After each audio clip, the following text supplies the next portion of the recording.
안녕하세요. 시온연구소입니다. 시온연구소 오늘은요, 예전에 여러분들과 몇 번, 한 두 번 정도 같이 본 책이에요. 이 책이 Social Science Research라는 책이고, Principles, 그리고 Methods, and 그리고 Practices라는 책이고요. 송재키 선생님과 그 다음에 김미리 선생님과 그리고 바타최지라는 이제 선생님께서 이제 지으신 거고, 이 책에서 이제 오늘은 저는 이제 5장과 10장을 좀 같이 보려고 하거든요. 근데 이제 필요한 부분만 좀 보려고 하는데요. 여기서 이런 말이 나와요. 연구 설계는 다음과 같이 세 단계를 거친다. 첫 번째는 자료 수집이고, 두 번째는 측정 도구 개발이고, 세 번째는 표본 초출이 그것이다 라고 이야기하고 있고요. 그 자료 수집 방법은 실증적인 방법과 그 다음에 해석적인 방법이 있는데, 이 실증적인 방법은 이 연구실에서의 실험이나 설문조사 등 이론과 가설을 검증하는 데 사용이 된다. 그리고 해석적인 방법은 행동연구나 사회문화 연구, 이론을 수립하는 데 적용이 된다. 여러분들은 어떤 연구를 하고 계신가요? 저는 좀 이쪽에 가까운 것 같아요. 실증적 방법에서는 영역적 접근을 바탕으로 실증적 데이터를 수집해서 이론을 실증적으로 검증한다. 그러니까 내가 이제 가설을 세울 거 아니에요. 뭐는 이럴 것이다 라고 세우면 이 가설이 맞는지를 이제 실험실이나 뭐 실험을 통해서 조사를 해가지고 이 가설이 맞더라, 통계를 돌려서 이 가설이 맞더라. 그러니까 먼저 가설을 세우고 이 명제를 만들고 이 명제가 맞는지 안 맞는지를 측정하는 그런 것이 이제 실증적인 방법이라면, 해석적인 방법은 귀납적 추론을 바탕으로 수집된 데이터에서 현상을 이끌어 정립한다. 그래서 이거 같은 경우에는 이제 여러 가지의 사례들을 막 모았더니 이 사례들의 공통점이 이것이더라라고 하는 이제 귀납적 추론을 활용한다라는 설명을 하고 있습니다. 이 연구 설계의 기본 요건은 이제 내적 타당성과 외적 타당성과 개념 타당성, 통계 결론 타당성 이런 것들이 있는데요. 이제 내적 타당성은 통상 인과관계라고도 하는데, 종속 변수의 변화가 다른 연구 범위 밖의 외생 변수들이 아닌 실제 이론상에서 정의된 독립 변수의 변화 때문에 일어난 것인가에 관한 것이다 라고 이야기하고 있고, 그 다음에 사건의 일관성, 원인은 결과보다 먼저 앞서서 발생해야 한다. 또 공변량, 어떠한 결과가 일어나기 위해서는 원인이 존재해야 한다. 그리고 대체 설명의 부재 혹은 허위 상관이 존재하지 않아야 한다 등등 이야기하고 있고요. 외적 타당성은 이제 보편성이라고 하는데, 여기 보면 내적 타당성은 원인과 결과 관계라고 한다면, 이 외적 타당성은 보편적인지를 본다라는 거예요. 그래서 여기에서 보면 실험 결과의 일반화에 관한 문제고, 표본을 모집단으로 일반화시키거나 혹은 시점 및 상황에 대한 확장에 대한 것이다 라는 설명을 하고 있습니다. 그래서 여기서 보면은 외적 타당성, 보편성이라고 하는 게 좀 더 여러분들 이해하기 빠를 것 같고요. 내적 타당성은 원인과 결과의 관계, 그래서 인과관계라고 이야기할 수 있겠죠. 그래서 보면은 외적 타당성이 높을수록 이게 약간 단일 연구들이 많잖아요. 그리고 또 횡단적인 현장 조사, 에스노그래피라는 이런 어떤 인류학적인 측면도 있고, 그다음에 내적 타당성으로 가면 수학적인 증거, 그리고 단일 실험 연구, 이런 식으로 이렇게 다수의 실험 연구 이런 것들이 포함될 수 있겠다라는 거죠. 그래서 이제 내적 타당성과 외적 타당성을 향상시키는 요건에는 조작이나 제거나 상세, 통계의 통제, 무작위화 뭐 이런 것들이 있다라고 이야기를 하고 있고, 그 다음에 이제 제가 궁금한 게 이거였는데 여러분들도 한번 보시겠어요? 먼저 이제 저는 이제 실험 연구에 지금 관심을 가지고 있고요. 상당히 되게 번거롭고 힘든 일인 것 같거든요. 그래서 여기서 보면은 일단 연구 설계는 과학적 연구에서 연구 목적에 따라 실증적, 해석적 연구 크게 두 가지로 나뉜다. 실증적 연구는 이론을 검증하고, 해석적 연구는 이론을 설정한다. 그래서 이 실증적 연구에서는 이제 현실에서 관찰된 사실을 바탕으로 일반화할 수 있는 일련의 법칙과 패턴을 찾는다면, 해석적 연구에서는 사회 현상을 보다 주관적인 관점에서 이론적 해석을 하는 것을 이제 목표로 한다. 실증적 연구는 주로 실험실 연구, 현장 조사, 설문조사, 2차 자료를 통한 분석, 사례 연구 등이 있다. 그래서 앞에서 얘기했던 내용을 얘기하고 있는데요. 이 실험 연구를 보면은 원인과 결과를 서로 다른 시간에 측정한다라는 거거든요. 원인과 결과를 이제 서로 다른 시간에 측정한다라는 거예요. 인과관계를 실증적으로 검증하는 방법이다. 연구에서 종속 변수에 영향을 미치는 독립 변수를 구분해서 실험 집단에 자극을 주고 피실험 집단과의 비교 연구를 하는 것이 주된 과정이다. 그래서 이 실험 연구는 이제 통제 집단이 있고요. 그리고 실험 집단이 이렇게 있죠. 그래서 뭐 대조군이라고 이제 표현하기도 하는데, 가령 새로 개발된 약품에 대한 실험실 연구를 하고자 할 때 우리는 우선 대상을 무작위로 뽑아 자극 집단과 통제 집단의 두 집단으로 나눈다. 그리고 첫 번째 실험 집단에는 약에 대한 자극에 노출을 시키고, 그 다음에 피실험 집단에는 플라시보 효과를 이용해서 가짜 약을 제공하는 거죠. 조금 더 복잡한 연구에서는 약의 사용량, 식사 습관 같이 다양한 요인을 섞어서 연구를 하게 된다. 이제 여기서부터가 좀 중요한 것 같아요. 그래서 보면 진실험 연구라는 게 있어요. 근데 이 진실험 연구는 실험 연구 중에서도 이 진실험 연구로 하면 그 어떤 결과를 좀 인정을 더 해준다는 이야기를 하더라고요. 그래서 이 진실험 연구는 True Experimental Design이다. 연구 대상은 무작위로 서로 다른 집단으로 나뉘게 된다.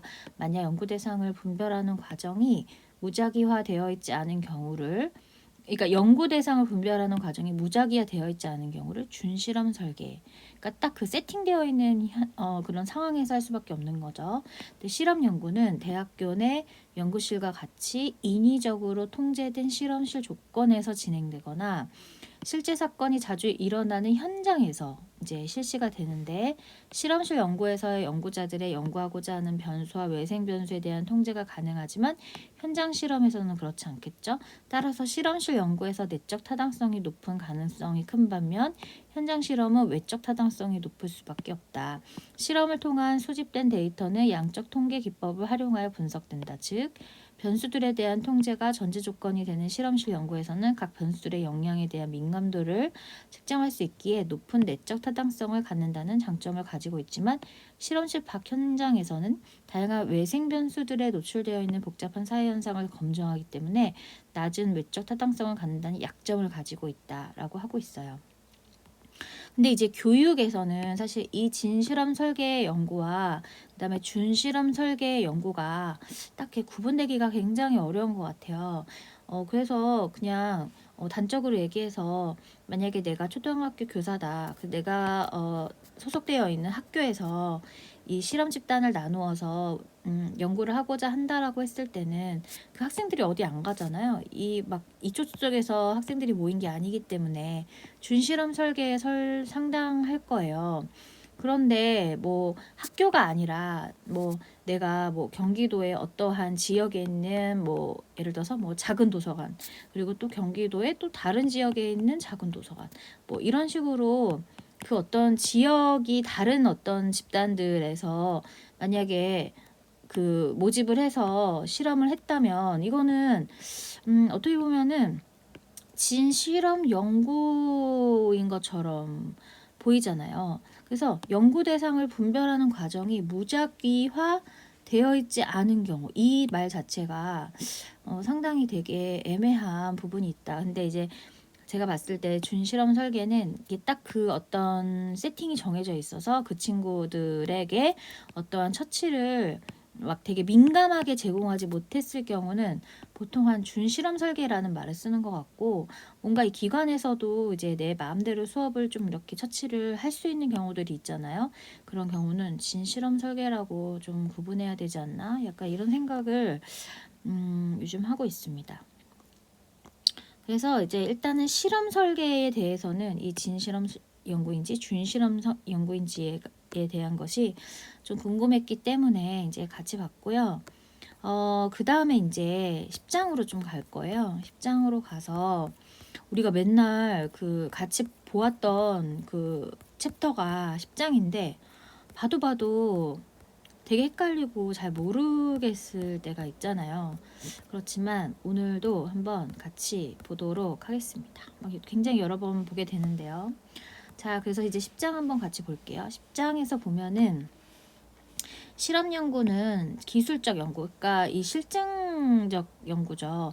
실험 연구는 그 탐험적 연구보다 인과적 관계를 검증하는 설명적 연구에 가장 적합하다. 실험을 통해서 처치를 줘서 인과관계를 찾아내는 거예요. 실험 연구는 두 가지 큰 범주로 집단화할 수 있어요. 진실험 설계, 방금 봤죠? 그 다음에 준실험 설계가 그것이다. 두 설계 모두 처리에 대한 조작이 필요한데 진실험 설계는 임의 추출이 요구되고 준실험 설계는 그렇지 않다는 차이가 있다. 비실험 연구는 실질적으로 연구 설계가 아니라 설문 열고, 관찰 열고, 그 다음에 상관관계 연구와 같이 처리에 대한 조작을 실행하지 않는 모든 종류를 포함하는 이제 용어다라는 거예요. 그래서 이제 보통은 이제 준실험 설계를 하게 된다는 거죠. 이 딱 그냥 완전 정말 모집단을 구해서 실험실 세팅을 만들어서 하는 경우는 쉽지가 않다라는 거예요. 근데 어떤 그 설명들을 보면 이 진실험 설계와 준실험 설계가 그 실험을 하는 그 시점에 대한 이야기에 따라서 나뉘는 경우도 있는 것 같더라고요. 정확하게 기억이 안 나는데 그게 맞는지는 모르겠는데 이거는 레퍼런스를 따로 확인하셔야 되는데, 그러니까 만약에 이런 지점에서 시작을 해서 이제 같은 지점으로에서의 이 기간 동안에 실험을 돌렸다면 준실험 설계지만 이때 돌리고 또 이때 돌리고 또 이때 집단마다 이렇게 기간이 다르다면 진실험 설계인가? 약간 이런 내용도 있었어요. 이건 조금 더 파악이 필요한 부분인 것 같고요. 그 다음에 이제 처리 집단과 통제 집단을 보면 이 처리 집단은 한 개 이상의 실험 자극을 부여받게 되는 거를 이제 처리 집단이라고 하죠. 그래서 만약에 얘 이렇게 해서 이렇게 되는데 얘는 이렇게 처리해서 이렇게 했다. 그러면은 얘가 이제 처리 집단이 되는 거죠. 그리고 반면에 자극을 부여받지 못한 다른 대상들은 이제 얘는 이제 통제 집단이 되는 거예요. 그래서 얘를 통해서 얘를 통제함으로써 얘의 어떤 그런 변인이나 이런 것들에 대한 인과관계를 보는 것이 이제 실험 연구다라고 볼 수 있겠죠. 그래서 좀 더 자세하게 조금 더 보면은 치매와 같은 특정한 의학 상태를 다루기 위한 신약의 효과에서 치매 환자 집단을 임의적으로 세 집단으로 분류했다. 첫 번째 집단은 약을 많이 복용하고, 두 번째 집단은 양을 적게 복용하고, 세 번째 집단은 양리학적으로 전혀 효과가 없는 플라시보 효과처럼 이제 그 약을 먹는 행위만 할 경우 첫 번째와 두 번째 집단은 실험 집단이다. 처리를 했잖아요.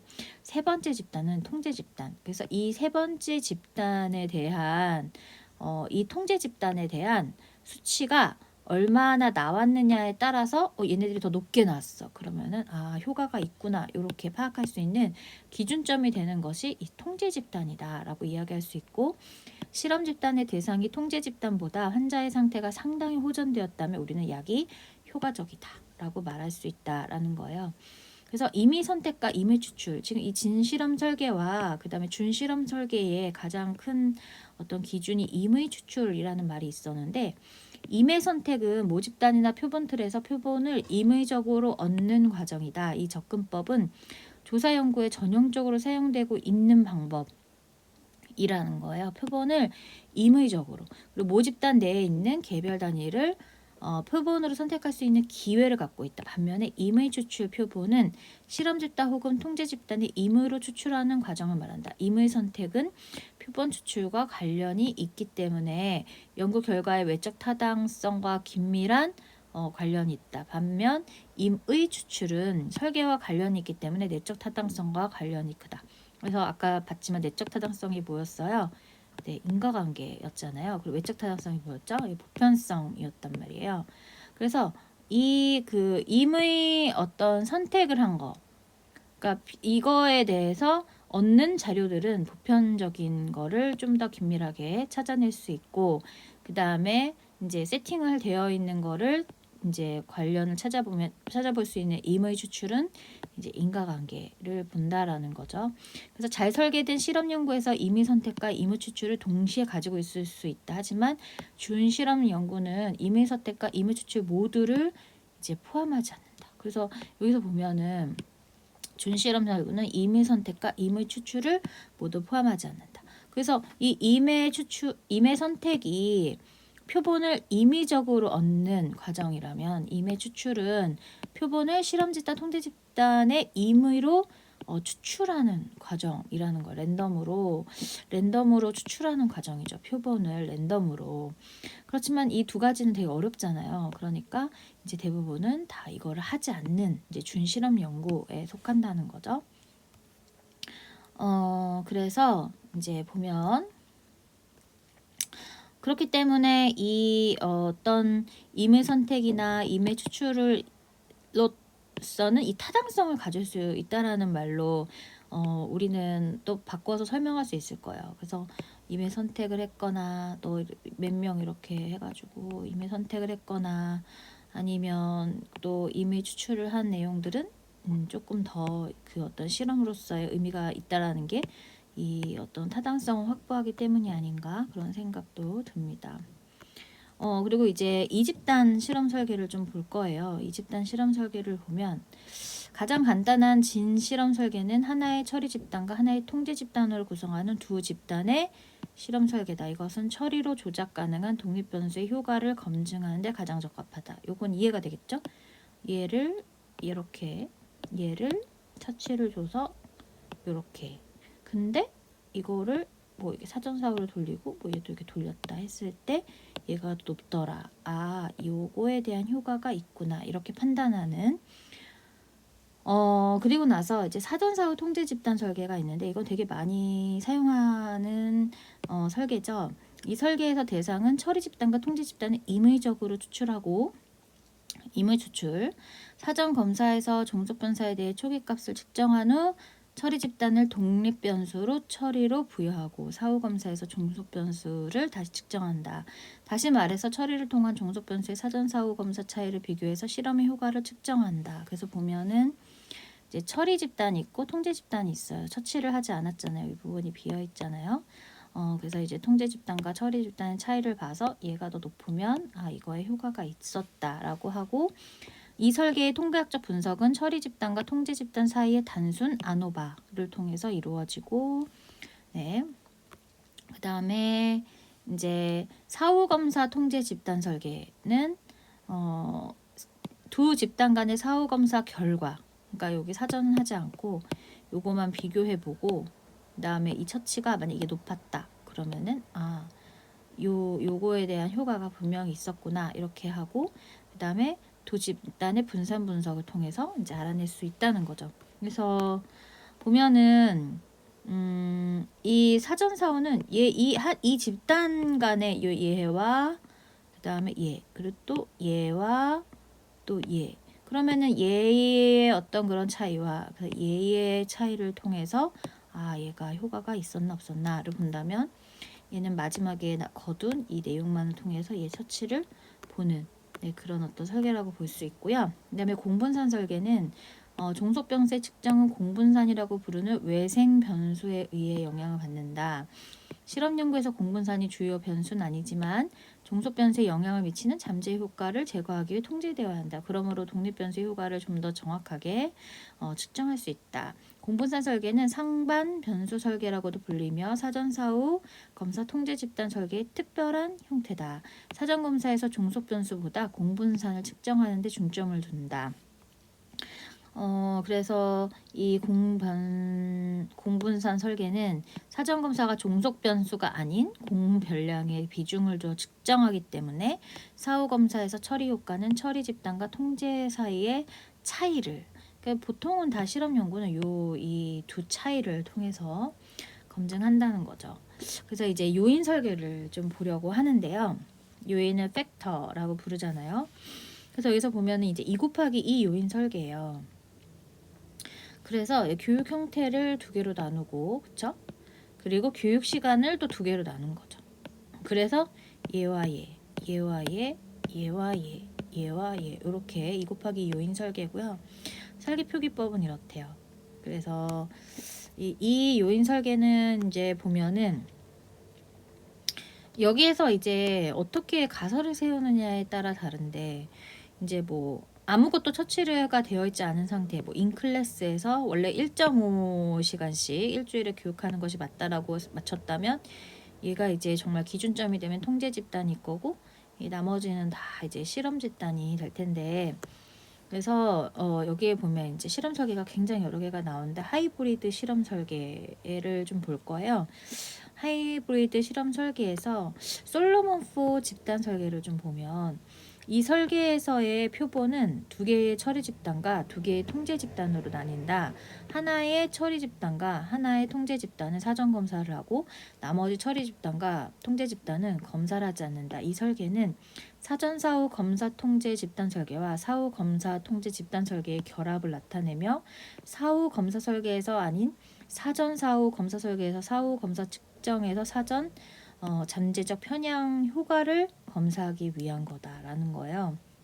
그래서 보면은 지금 이렇게 보면 이 처치가 이렇게 이 처치가 하나 있고 이런데 얘는 지금 이 부분이 아예 없잖아요. 이 부분이 아예 없는 그러니까 요렇게 해서 이렇게 두 집단이 나오고 또 요렇게 해가지고 얘인 것과 아닌 것에 이 집단의 차이가 있는 거죠. 그래서 이 솔로몬의 이 실험 설계가 하이브리드 실험 설계에 속하는 거예요. 그리고 준실험 설계를 통해서 조금 차이점을 보면 준실험 설계는 진실험 설계와 거의 동일하다. 두 설계의 차이점 가운데 준실험 설계의 핵심 요소는 무작위 추출이다. 예를 들어 전체 집단 또는 하나의 조직이 처리 집단으로 사용되면 동일한 산업 내에서 다른 집단 혹은 타 조직이 통제 집단이 된다. 무작위 추출의 약점은 하나의 집단이 다른 집단에 비해 특정 내용을 많이 가짐으로써 모집단에서 표본 추출의 집단 간 동일하지 않은 선택 평양의 문제를 갖는다. 따라서 준실험 설계는 위협에 연관된 선택의 다양성 때문에 내부 타당성 면에서 진실험 설계의 수준에 미치지 못한다. 그래서 쉽게 얘기하면 학교에서 하면은 이게 굉장히 뭐 영향이 있잖아요. 교사로서 학생들에게 가르쳐야 되는 내용도 있고 근데 그 시간을 지금 활용해서 실험을 하는 것이고 그렇기 때문에 뭐 공부는 잘 가르쳐야 되는데 여기에 또 처치를 넣어서 또 구분을 해야 되는 것이고 그래서 이 준실험 설계는 그러한 어떤 되게 어려움이 있는 거죠. 그래서 저도 사실은 이 진실험 설계까지는 가지 못하고 항상 이 준실험 설계에서 그치는 것 같아요. 근데 예를 들어서 대학에서 실험 설계를 실험 집단을 아예 모집을 해가지고 이렇게 집단을 나누어서 처치를 주어서 한다면 이 진실험 설계라는 거를 해볼 수 있겠죠. 그리고 나서 이 진실험 설계에서 사실은 이렇게 보통은 이렇게 2개의 준실험 설계에서 이렇게 2개의 처치를 활용을 할 텐데 독립표본 사전 사후 검사의 설계를 좀 볼 거예요. 동일한 대상에서 사전 검사와 사후 검사를 측정한 데이터를 수집하기 어려울 때 이제 유용하다. 이 설계의 네 집단 가운데 두 집단은 하나의 단일 비동등 집단이며 다른 두 집단은 또 다른 하나의 비동등 집단이다. 한 도시에서만 시행하는 새로운 온라인 서비스에 대한 소비자 만족도를 하는 경우 온라인 서비스를 시행하는 도시의 소비자는 처리 집단. 그래서 여기서 보면 온라인 서비스를 얘를 온라인 서비스라고 한다면 온라인 서비스를 했다. 그래서 소비자 만족도를 했다. 만족도. 그러면 얘는 이제 처리 집단이 되는 얘를 이렇게 처리 집단으로 본 거예요. 그렇지 않은 도시의 소비자는 얘는 하지 않았잖아요. 얘는 하지 않고 얘는 온라인이라는 거를 하지 않고 한 경우에는 이제 이 통제 집단이 되는 거죠. 만약 동일한 소비자들로부터 사전 검사와 사후 검사의 측정이 어렵다면 소비자 만족을 서로 다른 소비자 만족으로 나누어서 이때 하고 또 해보고 또 저때 해봐서 이때는 또 다른 처치를 해봐서 이 둘 간의 차이점. 하지만 집단은 비슷했겠죠. 그렇기 때문에 이거를 이제 따로따로 이제 확인한다라는 거예요. 근데 저런 경우가 더 어려운 것 같아요. 그래서 여기서 보면 이제 보통은 이제 보통은 이렇게 진행을 많이 하죠. 솔로몬 4 집단 설계를 이제 많이 한다라고 볼 수 있습니다. 이렇게만 봐서도 참 이게 되게 복잡하죠. 복잡하고 이 솔로몬은 하이브리드 실험 설계. 그래서 제가 아까 되게 애매하다고 했잖아요. 준 실험 설계인지 진 실험 설계인지 구분하는 그 임의 추출이라는 것이 굉장히 애매하다라고 생각을 했는데 이제 그럴 경우는 하이브리드 이제 실험 설계에 해당할 수도 있겠다라는 생각이 듭니다. 그래서 오늘은 여기까지 하려고 합니다. 그래서 여기에서 여러분들도 좀 이제 도움이 되는 부분들이 있었으면 좋겠어요. 그래서 이제 다음 시간에도 또 좋은 내용으로 여러분들 만나 뵙길 바라면서 오늘은 같이 공부해본 이 시간으로 마무리를 해보려 합니다. 그럼 여러분 다음 시간까지 안녕.